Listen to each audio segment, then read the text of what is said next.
It is episode 14 of the Philly Sports Convo. I'm Jason Lee. Thank you to everybody who's been watching and listening to the previous 13 episodes. This has been a lot of fun.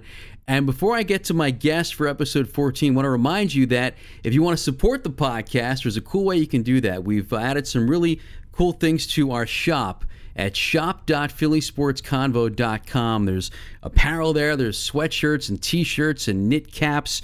There's all sorts of accessories, coffee mugs and tumblers and magnets and all sorts of cool stuff. So check it out, shop.phillysportsconvo.com. Some cool stuff on there. And dare I say, reasonably priced too. So check it out if you would. I'd appreciate that. All right, so my guest for episode 14, it's a guy that I've known for a long time. Really loved his work on CBSSports.com. He's on CBS 3. He pops up all the time on 94 WIP. In fact, he's carved out some time before he has to call into 94 WIP right after we're done taping this podcast. It is my friend Jeff Kerr from CBS Sports. Jeff, good to see you, bud. Thanks for doing this. Hey, Jason, you forgot one other thing we have in common here. What's that? We're both on the wall at the Collegeville Bakery. You know, can I tell you something, Jeff? When that finally happened for me, honestly, it was a proud moment. I love that place. I do too. I go there at least twice a week. It's, you know, Steve's a great owner. It's a family-like atmosphere. I just love going there, and you can't get enough of the banging cutlet.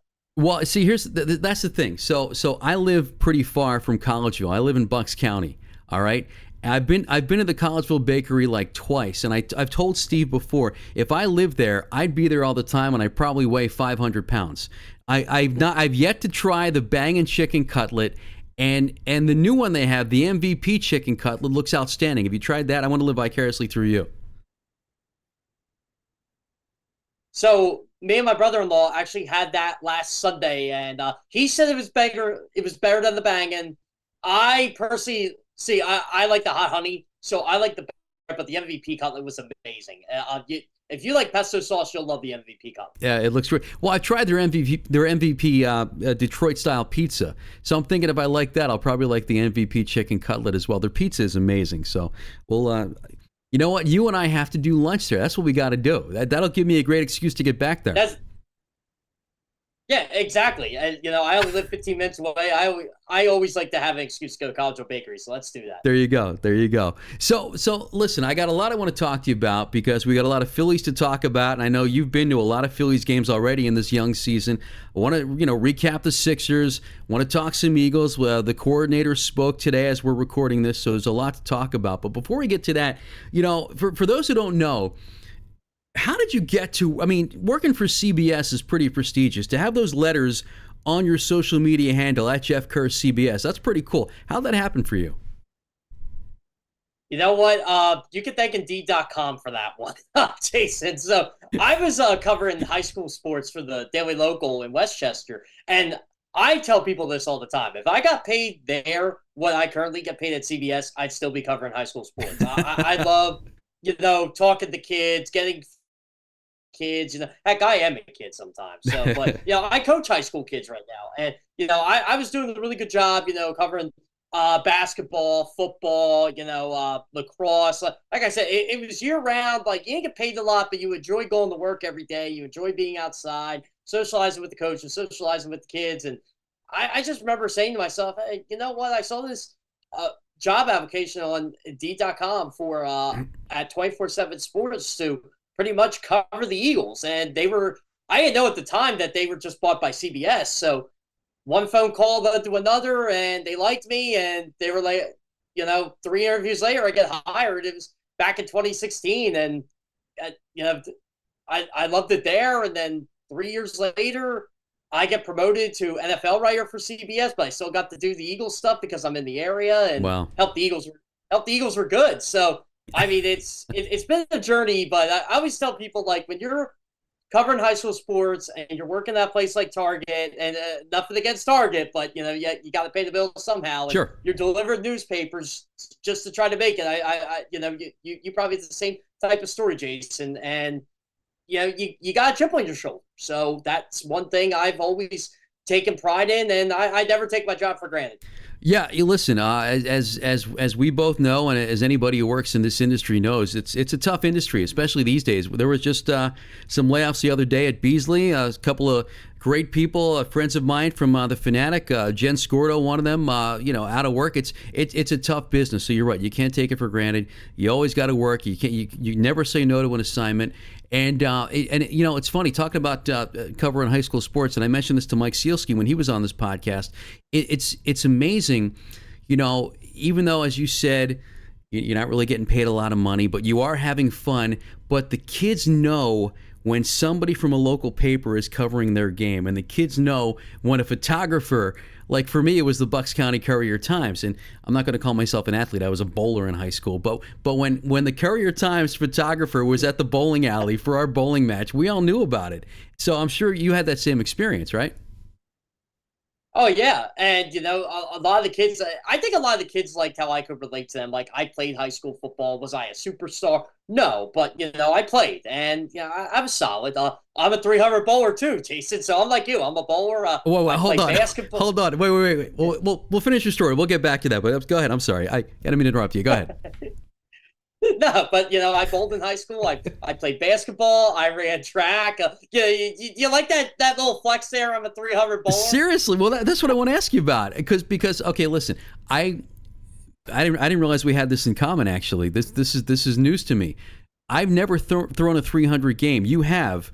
My high was a 275. Back in the day in high school, I was a 185 average bowler. I assume you were higher than that if you tossed a 300. I was about 190s in high school. Okay. Now I'm around 205, 210. Like, damn. It's funny.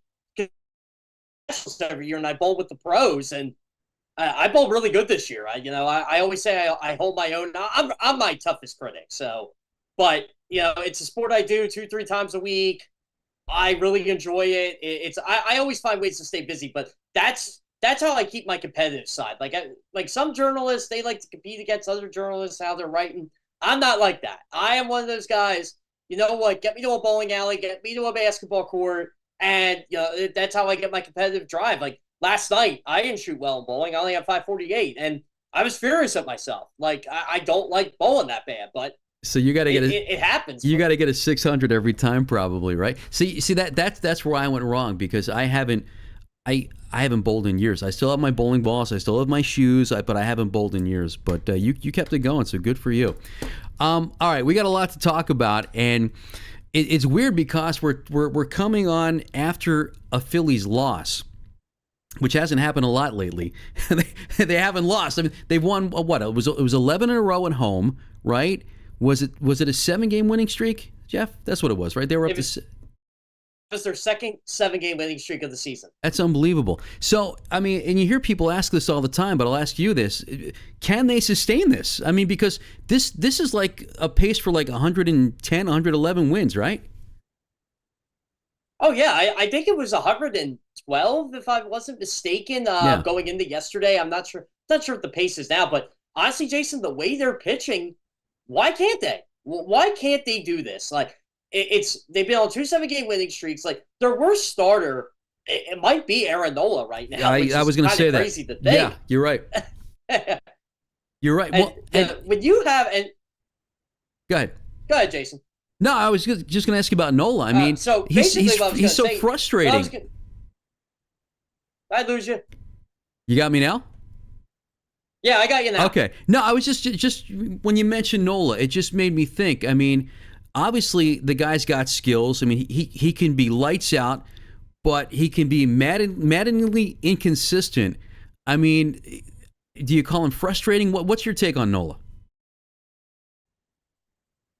So I get along with Aaron Nola pretty well. Nola opens up on a couple times this year, and he opens up on a couple things. So I tend to have a little more sympathy for the guy. I do think, though, like from the outside looking in, I think and look, I can relate to this as an athlete too. I feel like sometimes your head gets in the way of your actual performance. And I think Nola needs things to go right. Mm-hmm. And if they don't go right, or if they don't go by the way he dictates things, that could be an issue. Yeah. But yesterday I just think Toronto's just him with a barrage of singles, and he just couldn't get that last out. That's all it was. It was a bunch of singles. You're right. And that happens sometimes. Yeah, it does. It's not like he was giving up home runs or anything. Like I think he's pitching fine this year, but it's funny when you say he's their worst pitcher on their staff in terms of ERA and all that. Going into that series, you were wondering if Christopher Sanchez was going to be demoted to the bullpen. Yeah. And they were going to find a way to keep Spencer Turnbull up because Tom Walker ain't going anywhere. And then Sanchez pitches that gem. Then Nolan kind of gets hit around a little bit. I mean, they're not sending Nolan to the bullpen, but Rob Thompson said that. That's what I was going to get to earlier. It's a good problem to have when you have 6 pitchers and they're all pitching well. Well, and then it begs the question, do they eventually go to a 6-man rotation to kind of extend everybody? So, maybe toward, September, maybe the pitchers are a little fresher going into the postseason. Do you think that happens at some point? You know what? I actually thought it was going to happen during this 19 game in 20-day stretch, and it kind of did. Like they piggybacked off each other in a sense. I think he'll find a way to keep both Christopher Sanchez and Spencer Turnbull stretched out because I think he wants to preserve the long-term health of the pitcher. And when you're 14 games over 500, you could do this, Jason. That's the other key here. They're not. Here's a fun stat. I think you saw it the other day on Twitter. I think you liked it. They did not win their 26th game until June 7th. Yes. Yeah, I saw that. Yeah. It's May 9th, and they got 26 wins. I haven't seen a team start this hot that I remember. I know 93 started hot, but I was 5 years old. Like, I remember the end of the 93 season as a kid. Not the beginning. I do, I knew John Kruk and Darren Dalton were, but I wasn't paying attention that much. Dude, you just made me feel very old because I was 20 years old in 1993, so I remember everything about that season. And yeah, it was a great start. I remember the game that ended at 4:41 in the morning. So many great moments from that season. But yeah, I mean, listen, all along in spring training, that's what everybody said. That's what the team said. That's what the fans said. They got to get off to a hot start. And you don't get much hotter than this. But I want to ask you about the bullpen. Since we're talking about pitching, it seems like the one weak link in the bullpen is Sir Anthony Dominguez. How do you handle him? I mean, Thompson is still, putting it back out there, trying to, build up his confidence. At what point do you give up, or do you give up? That's the thing. Right now, I think they need him. If you look at the righties in their bullpen, it's Jeff Hoffman you can rely on. Then who? Sir Anthony? Is that their other right-hander right now? I mean, you got Gregory Soto. You can't really rely on that much. Right. Obviously, Jose Alvarado. And again, you almost forget everybody in the bullpen's name right now because of how they're pitching. They don't have to pitch that much, but, Matt Strom's pretty reliable for them. You had guys get hurt. Jose Ruiz is up right now. They do like Hector Mercado in Lehigh, but they want to. Sorry, not Hector. Michael. Hector Mercado was on the team 20 years ago.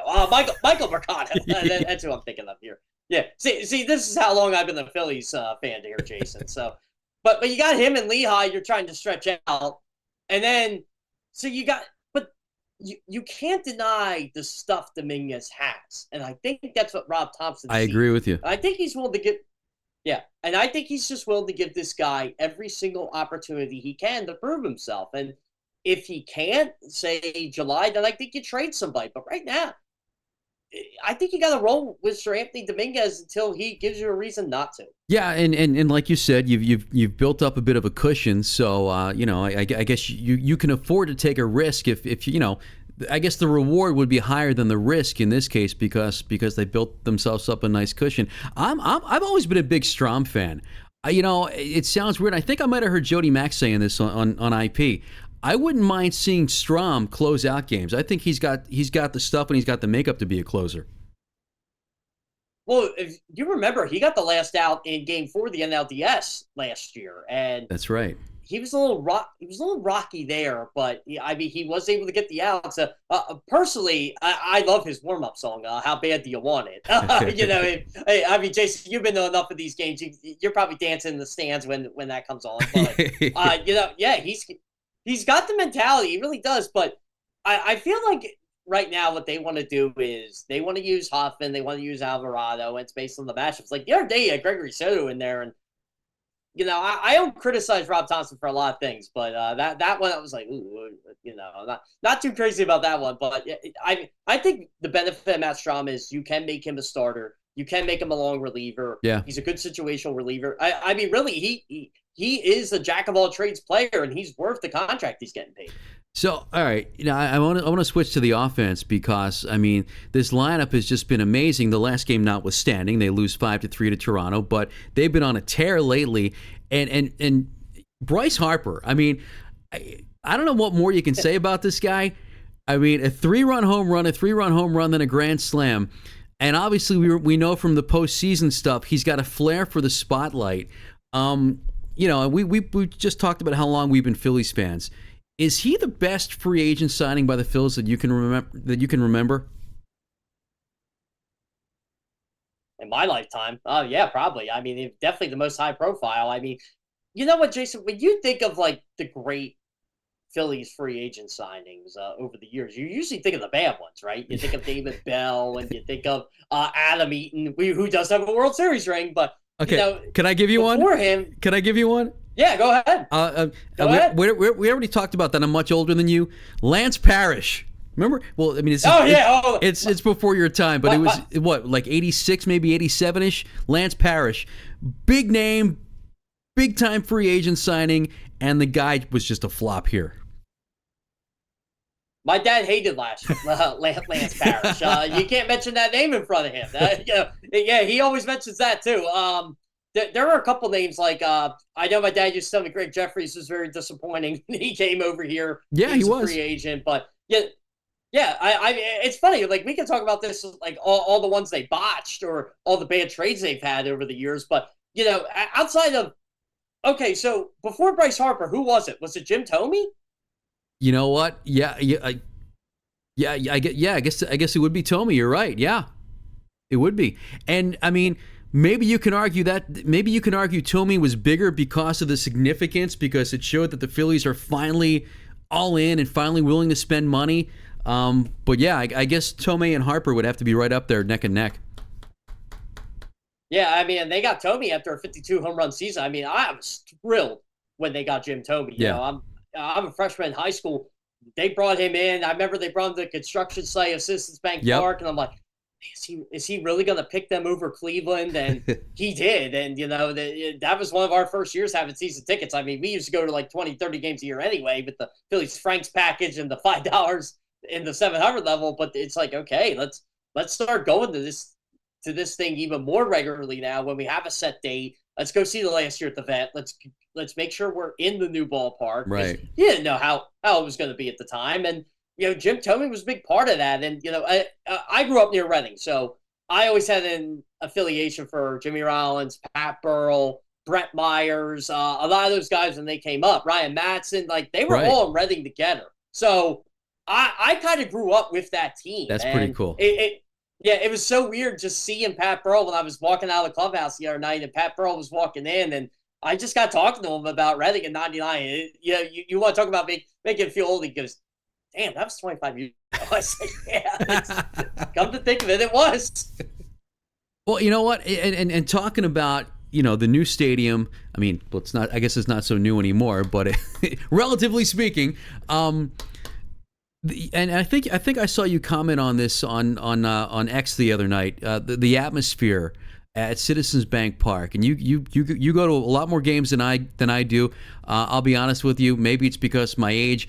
I don't get to many games in April because I just don't enjoy shivering at a baseball game. But I know you've been to a lot of games, throughout the start of the season, and of course the playoff runs. Just talk about how different the atmosphere at Citizens Bank Park is compared to other ballparks across the country. I've been to a lot of them. I haven't been to every ballpark, but I've been to enough. And, I still will tell anybody that's willing to listen to me. I know there were a lot of people there at Game 5 when Harper hit the home run to send them to the World Series. I don't think anything matched what Rhys Hoskins did in Game 3 of the NLDS. The bat spike? That home run also. Oh, man. Yeah. Yeah. I'll tell you what. You could I'm telling you, Jason, the place shook. That's how loud. Like, as soon as he hit it, like you're just having the let's effing go and all this stuff. And like, to me, as someone who's had season tickets for that franchise as long as I did, this before I covered them, that was like a culminating moment for me because there was a lot of bad baseball I watched in those 11 years. And I was so frustrated watching guys like Sean O'Sullivan go out there and pitch, Nick Williams in the outfield, Michael Saunders in the outfield. Wow. And to see Reese do that, like, and I said to the guy behind me, he was with his 8-year-old, and I said to his 8-year-old, "You're going to remember this for the rest of your life. You know that, right?" And his dad goes, "Yeah, because we've been long time Phillies fans, long time season ticket holders."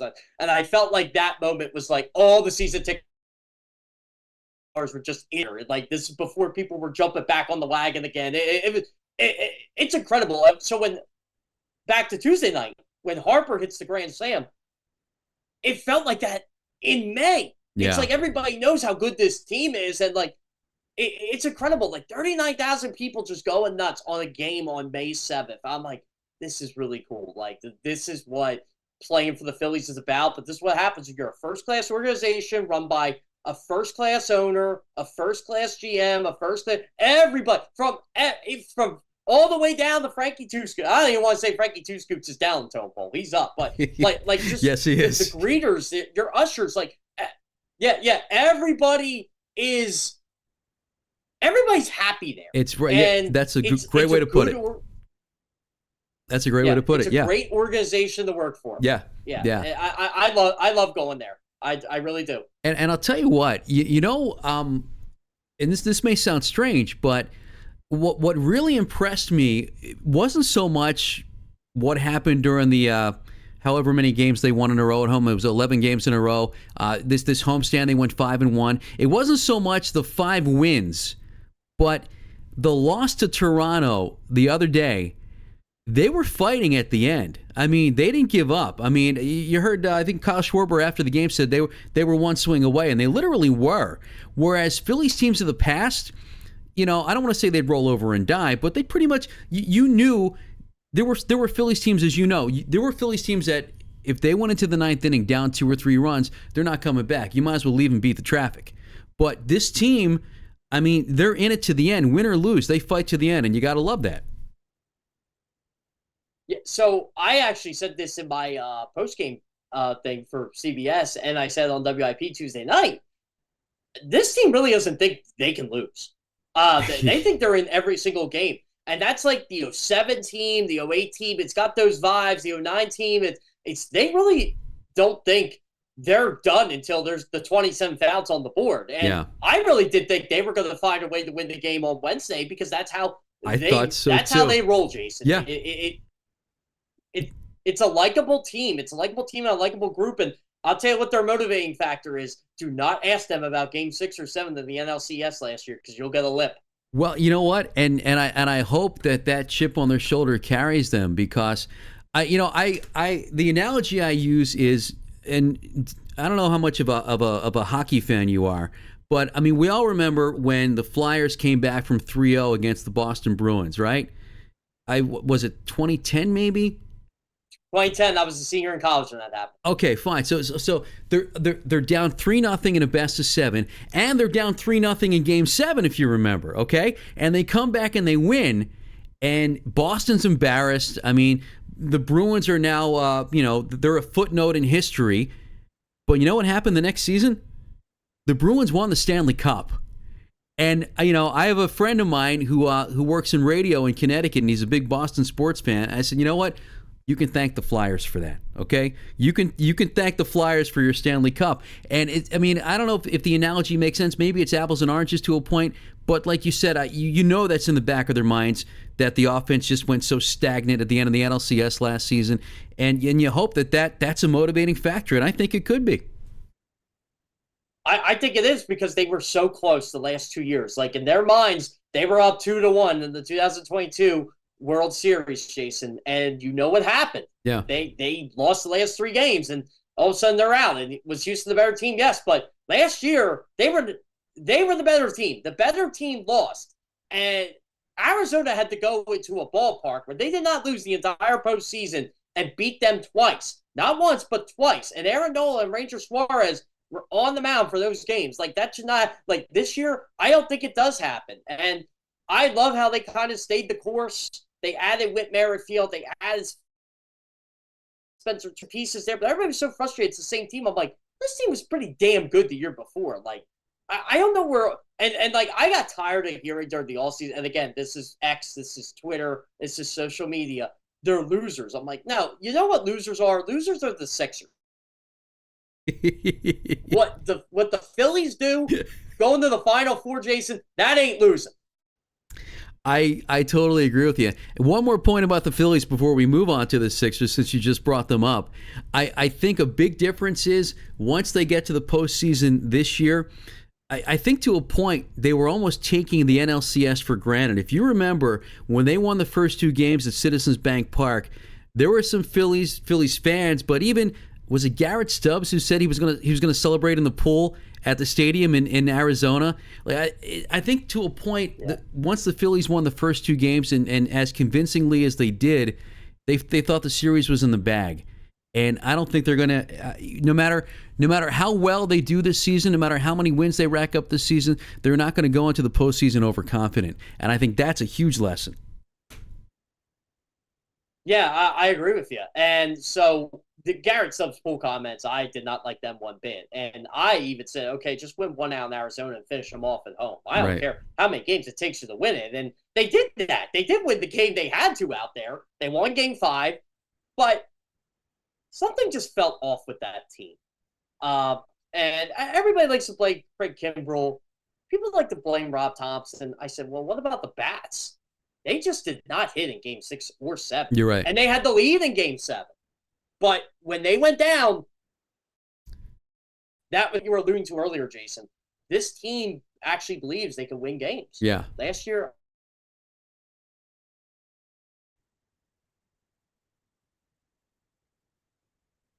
I think I lost you there for a second. I got you back? You back, Jeff? I can hear you. Okay. I can hear you, yeah. Okay. I think we're frozen, though. Okay. Well, as long as we can hear each other, I love Wi-Fi. I'm a big fan of it. All right, listen. You brought up the Sixers, and I think you called them losers. And you know what? I hate to agree with you, but I mean, look, you get knocked out in the first round. I understand the Knicks were the higher seed, but the Sixers were and are the better team on paper. So, once the series ended, a lot of Sixers fans, judging by Sports Talk Radio, actually had optimism. How do you feel? How do you feel at the end of the season, looking ahead to next season? I have optimism in that they can change their whole roster and Tobias Harris is gone.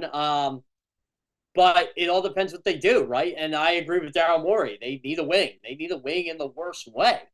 And look, I am not here to trash Joel Embiid. I am not going to do that. Not after this postseason. That guy played with Bell's palsy and with basically a banged up knee. Yep. And balled out. I ain't going to call him out for that. I'm not going to call out this team and their lack of and their hustle, because they did hustle. I just thought they were out. The Knicks maybe out hustled them a little bit, but this team did not quit, and I think that's a sign of Nick Nurse. So I wasn't too upset over them, but it's the same thing every single year. Is Joel Embiid going to be healthy in April and May? And the answer is no. Yeah. And I thought we saw a different Joel Embiid this year. I thought we saw a guy who didn't get defeated, but I still can't get over them blowing the 5-point lead or a 6-point lead with 27 seconds left. Now, granted, the Knicks returned the favor in game 5. You're right. But it's still, that series could have been in the Sixers' court, if you will, if they take care of business. So I can't get upset over that. I kind of thought it was a wash season when Embiid got hurt in January because they were playing so well, and I try not to get too excited for him because I am a season ticket holder, and I've seen Ben Simmons pass up dunks, and I've seen Jimmy Butler beat him. I've seen James Harden just basically go dead in Game 6, and Joel Embiid not get the ball in Game 6 and then complain about it afterwards. Like, last year, I was more frustrated with them than this year. This year, I thought they tried hard. I think they have budding superstar in Tyrese Maxey. I still think you got 2 or 3 more years of Embiid's prime left, and now you got the cap space. So I'm a little more excited for him. But if you go from the ownership, yeah, losers. Yeah, agreed. So how do you handle the Embiid situation? Because you're right. Every year it's the same thing. Is he going to be healthy come playoff time? Will he be healthy throughout the entire playoff run? During the season, how do you handle the whole load management thing? So obviously, B-Ball Paul wasn't a good backup. Who do you bring in? And, of all the names you're hearing of other pieces to bring in, you're hearing Jimmy Butler maybe coming back. People are even mentioning LeBron James. What do you want to see happen? What should happen? I'd love to see Jimmy Butler back. I know there are some people on the fence of that, but man, I think this team needs a Jimmy Butler on their team. I think they need. I think we saw in that half season with Jimmy Butler how well him and the B got together. And look, I know Jimmy Butler is kind of like a TO. You got to keep him happy at all times. But why can't Nick Nurse keep him happy? Why can't Joel Embiid keep him happy? So, look, I'm all for it. If it gets you a championship, which I don't think they've been as close to a championship since they had Jimmy Butler. No. And they should have won. They should have won in 21. That's the year. Like, they're the best team in basketball all year. And to lose to the Hawks like they did, I don't think that happens with Jimmy Butler on the team, Jason. But the answer for Embiid, Andre Drummond. I think you need a starting caliber center where Joel Embiid can take a game or 2 off and you can preserve him. Yeah, and in the playoffs when you have to sit Embiid for a couple minutes to give him a break, the other team doesn't come back. I mean, how many times did the Sixers go into the second quarter with the lead? Embiid sits to give him a break, and then the Knicks come right back when he's off the court, and you can't have that happen. But speaking of Embiid, your take on the whole thing with Embiid playing in the Olympics. I first heard that and my thought was, no, I don't want to play in the Olympics. I mean, listen, it's a great honor, and I wouldn't want to deprive anybody of that. But as a Sixers fan, no, I don't want that. Yeah, it's funny. As a fan, you think differently than if you put yourself in his shoes. Because if you're Joel Embiid, yes, you do play in the Olympics. And you know what? Maybe that'll make him playing with those stars better. Like, if you're playing with I got to look at the Olympic roster in front of me. I know who is on it. But playing with guys like that, I think could make him a championship, given that pedigree, right? Look what Kobe Bryant did for LeBron James's career. Yeah. Back in 2008. I tell anybody, if you are against the Olympics, I'm more than okay with that opinion. Recommend go on Netflix, take an hour and 46 minutes of your time, and watch. And you tell me how much it means to that country in that 2018. I'll say this, Jason, as a basketball nut, I was beyond pissed when they lost in 2004. When they got bronze. I was not happy. I was not happy from the 2002 FIBA World Cup. And everyone goes, why do you care about that stuff? Like, because we're America. We're supposed to be good. Yeah. We're supposed to be the best basketball country. Well, you know what? You're right. And somebody, gosh, I wish I could remember who it was. I was listening to WIP a couple nights ago, and somebody made almost the exact point you just made, that playing with those players could help Embiid, and he would learn how to win. I think who was it? Was it Rob Ellis? It might have been Rob. It might have been Rob, but it would teach Embiid. That sounds like a Rob thing. Yeah, it would teach Embiid how to win, which is important. So I mean, I guess there are arguments either way. Yeah, and look, like, I don't think anybody's wrong in that, where you want them to play or where you don't want them to play. I think you can make a valid argument both ways here. But, I mean, my personal thing, I would want him to play because I think it could help him in the long run. And, look, if he's healthy enough to play, I say let him play. Let's not deny Joel Embiid the opportunity to play in the Olympics. But I worry, too. It's just like I worry every Sixers game. I don't like it when he falls. I mean, the guy can't even throw a backboard dunk and not get hurt. So, yeah, like I said, I agree with people who don't. It's one of those things. I don't think anybody's wrong in this situation. All right, so just to kind of tie a bow on the Sixers conversation, if you look into your Jeff Kerr crystal ball, You just said they have maybe 2 or 3 good years of Embiid left. Do they win a title? I mean, how long did we suffer with the process? Was it like 4 years, and there was 1 year where they only won 10 games? I think it was. They were 10-72.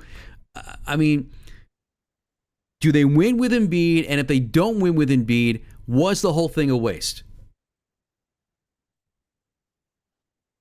Yeah, well, right now it is a waste. The whole thing was a waste. But Yeah. again, the NBA also got involved with their process. It's funny. The original processors were the Thunder the first time with Durant and Westbrook. That's a good point. And they went to a finals. And Durant and Westbrook both left in free agency. Well, yeah, Durant left first, but then after the Sixers process was spearheaded early, they let the Thunder do it again, and now the Thunder are the 1 seed in the West with Gilgeous-Alexander and Chet Holmgren and all those good players there. So we never got to see the whole process play out, but you also had Ben Simmons, who never matured. You had Markelle Fultz. Fultz, right? Quite frankly, wasn't a bust. Well, he was a bust for a number 1 pick, but not what you signed up for, right? And then you corrected all that. You get Jimmy Butler. Then you let him walk for Tobias Harris and Ben Simmons and Brett Brown, which was a mistake. Yeah. It's just a bunch of bad basketball decisions around. And I don't know what Daryl Morey makes those bad basketball decisions now that he has the green light to kind of build this team in his image. And I think they got the coach. And if Embiid can stay healthy, you got a star in Tyrese Maxey. It's, you get Paul George, LeBron James, Brandon Ingram, whoever you want in here. I think they have a shot for 2 or 3 years, but right now, it's a bust. Right, but what you're saying is, and I think you make a good point, it's not the process per se that was the bust. It was how the process was handled that was the bust. Yeah, you know what I compare it to, Jason? It's like making a chocolate chip cookie, but you don't follow all the ingredients to make the chocolate chip cookie. Well, if you're baking, Jeff, you have to follow every ingredient to a T. It's not like regular cooking where you can put a pinch of this and a pinch of that. Baking, you got to be precise. So that makes sense. Exactly, and you weren't precise. So the chocolate chip cookie isn't going to taste good. All right. Hey, a lot of Eagles to talk about. The coordinator spoke today as we're recording this. We're recording this on, what is this? This is Thursday night, right? Thursday night, yeah. So the coordinator spoke earlier today, Vic Fangio and Kellen Moore. Your thoughts as a longtime Eagles fan, are you excited about the hires? Did you like what they had to say? Yeah, it's funny. Since all the years I've been covering them now, it's funny. I always say I grew up as a fan, but now it's like I don't even care if they win or lose. It's kind of funny. As long as I have a job every Monday, that's what I try to tell people. So, I mean, look, I just thought it was funny when they hired Vic Fangio, considering they were looking to abandon that defense 3 days before they actually hired the actual architect of the defense. So I can't fault them in that regard, but they hired Vic Fangio's disciple and Sean Desai, and right. No one liked him in that locker room. That was the problem. So, you get a disciplined guy in there. I think that's what they need. And Kellen Moore, I always like Kellen Moore, and I turn to guys like that have played for Kellen Moore. Justin Herbert liked Kellen Moore last year in L.A. It's just he got hurt, and Austin Eckler got hurt, and they never got to see what Kellen Moore could do for them. And, there was talk Kellen Moore might take Brandon Staley's job at one point. And now some people are speculating that here. With Nick Sirianni, I don't think that's going to be the case. But I don't mind the coordinator hires. I think you needed experienced coordinators in there, and you got 2. So you don't think Kellen Moore is there as like a fail-safe if the Eagles get off to a bad start and they decide to get rid of Sirianni, Kellen Moore is right there. You don't think that was part of why he was brought in? I think it's kind of a fail-safe. I think Vic Fangio is kind of a fail-safe in a way. Yeah, you have maybe, experience coaching there, but I also think you needed an experienced voice in that room to run that offense. Look, I know I'm probably a bigger fan of Brian Johnson than most. I know Washington really likes Brian Johnson. I think Brian Johnson got a raw deal here, but let's be honest, he probably should have been the offensive coordinator last year, just because that's a pressure-packed job. And look, his relationship with Jalen Hurts soured, and it just didn't work out the way you thought it was going to. And look, when you're coming off a Super Bowl after you have a guy like Shane Steichen, who I think is one of the best minds in the league, yeah, it's going to drop a bit. And look, the top 10 wasn't good enough. So maybe Kellen Moore should have been the guy they got last year, right, or someone like Kellen Moore. But, the natural progression is to elevate your young coach. And Brian Johnson, luckily, he has another chance in Washington to prove himself. So who do you blame for the collapse last year? Do you blame Sirianni? Do you blame the coordinators, especially all the chaos on the defensive side? Who gets the most blame in your book?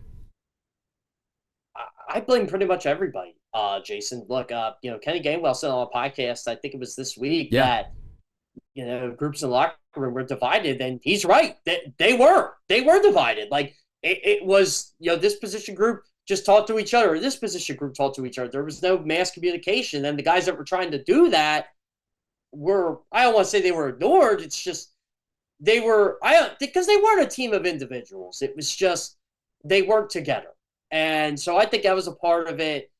I think there was some, not like they didn't believe in Nick Sirianni. I think they played for Nick Sirianni. I don't think they played for Sean Desai. Mm-hmm. I don't think a lot of guys like Sean Desai.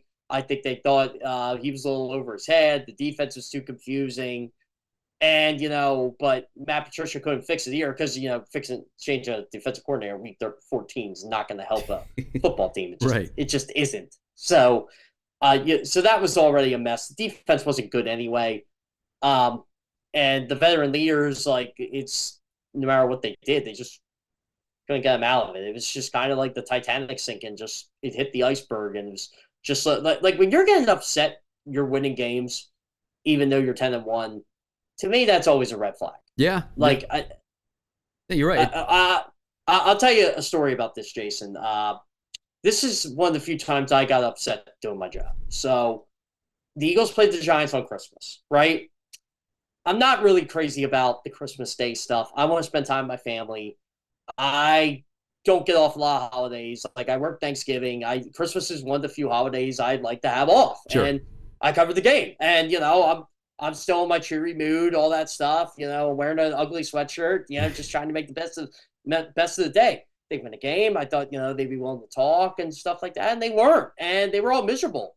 And I literally just said, well, if you don't effing want to be here, why should I want to be here? And I'm like, in the back of my mind, I'm thinking, I kind of hope you guys lose out. And they did. And so, it's just one of those things that you could see it collapsing. Like, you could see it week and week and week and week and week. It's like, you should be happy you won a football game. Yeah. Well, and you're not. Well, and you know what? And when they were 10-1, and you heard this too, because we all heard it, even though they were struggling. I mean, they struggled in game 1 against New England. Even though they were struggling against teams they shouldn't have struggled against, it was, hey, you know what? They're winning. They're finding a way to win. They're going to be fine. But you're right. The writing was on the wall all along. We just didn't see it until the snowball started rolling down the hill, Yeah, it's funny because I coach high school basketball. I'm an assistant coach, and we've had losing skids like this before. I've been part of them, but you know how to curtail them? You just kind of try to keep everybody's spirits up. Now, granted, this is high school compared to the pros, but sure. Even when they lost to San Fran and Dallas, I'm like, okay, they're better than you. So what? Go beat these bad teams. Go. You're 10-3. Go finish 14-3 and wrap up this number 1 seed. And we'll play this again. We'll see if Dallas can beat you in your building. We'll see if San Fran can beat you in your building. Well, Dallas never got there, and San Fran almost lost to Green Bay, and they almost lost to Detroit. So you never know how your season could go. And it just seemed like when things fell apart, the Seattle game was the one to me where I knew they were in pretty deep trouble. Yeah. So I guess going into this next season, the question is, how long of a leash, or I guess how short of a leash, does Nick Sirianni have? I mean, if they get off to a bad start, would they pull the trigger quickly? Do they give him the whole year? But if, say, they don't make the playoffs, then he gets the axe. How do you think this is going to work next season with Sirianni? I think he gets the whole year, Jason. Okay. I think it's going to be one of those where I think they need to get off to a good start, which I think they will. But again, we don't know the schedule yet. Yeah, we'll find that out next week. That was supposed to be tonight, by the way, Jason. Thanks to the NFL, I get to spend time with you and doing this. So you can thank the NFL. I'm gonna call Roger Goodell right after we're done taping. I'm gonna call him and thank him. Yeah, see, there you go. Roger Goodell, he's the gift that keeps on giving. But yeah, yes. I mean, it's how they finish this year. Like, if they go to the divisional round and lose, I think Nick Sirianni keeps his job because you're one of the last 8 teams. But there's going to be a lot of pressure on them to win and to go deep in the playoffs this year. And if they have a strong finish to the year, I think Nick Sirianni's safe. If they don't, you got to wonder, what's the future? Because I'll tell you what, the Eagles do not like searching for head coaches. So they're hoping Nick gets the job done. Well, okay, let me ask you this, because it seems like Sirianni's almost in a no-win situation, okay? Because if they have a good season, it's, you know what?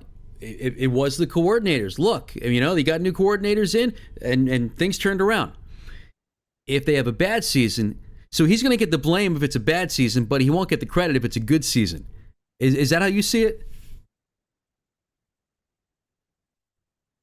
Yeah, unfortunately, I think that's going to be the case because you know how fickle Philadelphia is with this stuff. So, look, Nick was close to getting canned last year, and if you read the reports, it does seem like they were interested in Bill Belichick. I don't want any parts of Bill Belichick in this franchise, but Agreed. it's not my franchise. It's not the way I would run things. But I'm not as smart as Jeffrey Lurie or Howie Roseman, so what do I know? But I think they made the right decision keeping Nick and just kind of giving him a fresh pair of eyes. And look, if you want to make Nick a CEO head coach and that's what he's good at, fine. I think that's where Nick works best anyway. And he had guys he could trust a couple of years ago in Shane Steichen and Jonathan Gannon. And yeah, it's hard to replace 2 coordinators, but now you're replacing 2 coordinators with 2 veteran coordinators. So yeah. I think ultimately it's going to help them. And I think this team, they felt the sting of losing 6 and 7 to close the year last year. And I think it's going to be like the Phillies. It's going to be in the back of their minds all season long. So yeah, a chip on the shoulder, which is not a bad thing. All right, before I let you go, I want to ask you about the draft. Obviously, the Eagles were the talk of the draft. Your thoughts, just generally. I like the draft. And look, after round, and again, maybe this is just because of what I do at CBS, after day 2, I'm just kind of like, okay, like everything's like a wild card, like a lottery ticket. Actually, it's after a second round, I kind of think like that, Jalen Hunt's a lottery ticket, right? Their 3rd round pick. Jeremiah Trotter Jr., I love how they got him in the 5th round. I think that's great value for him. That was great, yeah. Yeah. Yeah, it was awesome. Someone who covered Jeremiah Trotter in high school, I was pretty excited for it. So, you really? Oh, that's cool. I didn't know that. Yeah, so fun fact, I tell everybody this. He was a higher ranked recruit than Marvin Harrison was, and they were on the same team. Wow. Yeah, they were both really cool guys too. So it's cool seeing them in the pros now because you can always, oh hey man, remember me? Like, I did something for you. Can you do something for me now? Can you give me info? Yeah, right. Well, you know how that works. So how much pressure is on Jeremiah Trotter Jr.? I mean, it's the same team, it's the same name, it's the same number. I mean, how and his dad was an Eagles legend. How much pressure's on him? You know what? This is where I wish their linebacker situation was a little bit better because I think people are going to have the unrealistic expectations of him not just starting but playing like his dad. And remember, his dad was not good right away. Like, it took him about 2 years before he became Jeremiah Trotter. He always had the potential, but he 3rd round pick for Stephen F. Austin. It was Jeremiah Trotter Sr. Jeremiah Trotter Jr. is a 5th round pick from Clemson. Now, he's been a much higher spotlight than his dad was from day 1, and he'll be prepared to play because of his dad. But I would tread softly with Jeremiah Trotter Jr. I think he can be a good player in time. It's just I don't think it's fair to him that people are clamoring for him to start week 1 and where he could start next to the Kobe Dean or next to Devin White or whoever. This is where I wish the Eagles were a little bit better at linebacker. But you know what? Jeremiah Trotter has a good summer. And if he starts week 1, so be it. He'll earn it. But I just want the fan expectations to temper on him a bit. I think that's a good point, but I think that's part of why the pressure is going to be on him. And you just wonder. You're right. I mean, because of his dad, he's going to be prepared, but you just wonder how the kid's going to handle all that pressure. And you look back, and there've been a handful through the years of in every sport of an athlete whose father was a legendary athlete in that sport. And I mean, besides, like, I don't know, maybe Ken Griffey Jr., I can't think of a son of an athlete who was really good who also had a good career. I mean, Pete Rose Jr. was a flop. I mean, I go back to Dale Barrow with the Pittsburgh Pirates, Yogi Berra's son. He wasn't very good. There's a lot of pressure when your dad was, especially in a town like Philadelphia, when your dad was a legend. Yeah, look, I'm a big NASCAR fan. Look what I got behind me here. Rusty Wallace. His kid was terrible. Oh, that's right. Yeah. His kid crashed all the time. Rusty Wallace. Can you imagine being Dale Earnhardt Jr.? Right. Taking on your father's legacy. Oh, by the way, your father died on the track. Yes. And he was still able to make the Hall of Fame in his sport, which is insane. So, and if you ask me straight up, no, Dale Earnhardt Jr. was nowhere near his dad as a driver, but he's pretty good. And if you take pretty good out of Jeremiah Trotter Jr., I think you can live with that. But I don't want to hear like people say he's not his dad. Well, no, they're not their dad. He could be better than his dad. He could be worse than his dad. But I think you got to be realistic here with the expectations for him. If his name was Jason Lee, would he have this hype? No. If his name was Jason Lee, there'd be no pressure on him whatsoever because his dad wasn't as good as Jeremiah Trotter Sr. So, all right. So now, new coordinators. How do you see next season playing? I mean, obviously, we don't know. We know who they're playing, but we don't know the exact schedule yet. But how do you see next season playing out? Do they make a deep postseason run? I mean, obviously, a lot can happen between now and then. But just right now, initially, what are your thoughts? I do think they're the best team in the NFC East. Yeah. I'm not as high on Dallas as I normally am. Like, normally I always say, well, Dallas is a great regular season team, and then they'll flop in the playoffs, Jason. Well, I don't know if they're going to be that great this year. Like, I still think they'll win 9-10 games, but they're not going to be the Dallas Cowboys we're accustomed to. And they can prove me wrong, but, I think with the whole Dak Prescott contract situation looming, Washington's rebuilding. Now, they're on the upswing, so are the Giants. But the Eagles, I think, are going to be the class of the division this year. I fully expect them to win 12 games. I think Saquon Barkley is going to make a huge difference for them. You got A.J. Brown signed. You got Devonta Smith signed. You got Jalen Hurts signed. Are they going to miss the leadership of Jason Kelsey and Fletcher Cox? Yeah, absolutely. Sure. But, their offensive line is still really good. I think this is a good team. I think they can challenge the 49ers and the Lions to the top of the NFC. And, right now I would probably say 12-5 and, we'll say they'll make at least the divisional round. All right, I like that. How about we end there on a high note? That's a good way to end. Hey, Jeff, listen, man. It's funny because as we said at the top, this is actually the first time we've actually talked and not talked on social media, and we got to do it more often. I really enjoyed this conversation. Can't thank you enough. And I know. Right after or shortly after we're done recording this, you're going to go on the radio, so I appreciate you carving out the time for me. And I do want to take you up on that offer to meet up one day at the Collegeville Italian Bakery. I got to go for the MVP cutlet, man. That looks good. Yeah, I'll probably go for the banging cutlet that day and a slice of Norristown Red Top and some Dole Whip. So Steve's pretty happy every time I show up there. Steve is the man. You know what we got to do, actually? I think you get your banging cutlet, I get the MVP cutlet. Then can we go half? Can we split it? Can we go half and half? Yeah, I think we could do that. I mean, they're 12 inches, right? There you I go. think that's more than fair. It's not like we're gonna bite out of each other's sandwich, right, and then eat it. We're splitting it. We'll split each one up. Hey, Jeff, thank you, sir. I really appreciate it. At Jeff Kerr CBS on X, and Jeff, we got to do this again. Thank you, my friend. I appreciate the time. Absolutely, Jason. Hey, man, good luck with the podcast. I've enjoyed plenty of the interviews before. The Mike Sealski one, it's funny. just knowing someone like Mike for a couple years now, it's always cool to hear like the backstories of a lot of these journalists. Yeah, well, and yourself included, Mike's a great guy, and he's had a great career, and you're getting it done, man, with CBS, and that's a great gig, and you deserve it. And good luck and continued success to you.